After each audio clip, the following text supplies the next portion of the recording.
Təsəvvür edin ki, aclıq və susuzluqdan eyni dərəcədə əziyyət çəkən eşşək bir vedrə su ilə bir çəngi ot arasında dayanır. Eşşək su ilə ot arasında seçim edə bilmədiyindən ac susuzluqdan ölür. Məşhur filosof Buridanın bu pritçasını çox vaxt azad iradənin qeyri-mümkünlüyünün isbatı kimi misal çəkirlər.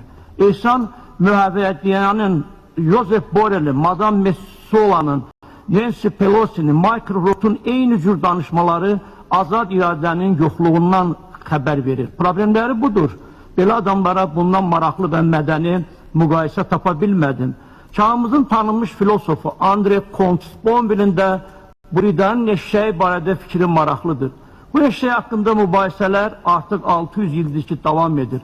Lakin eşşək hələ də ölməyib. Təşəkkür ederim, sağ olun.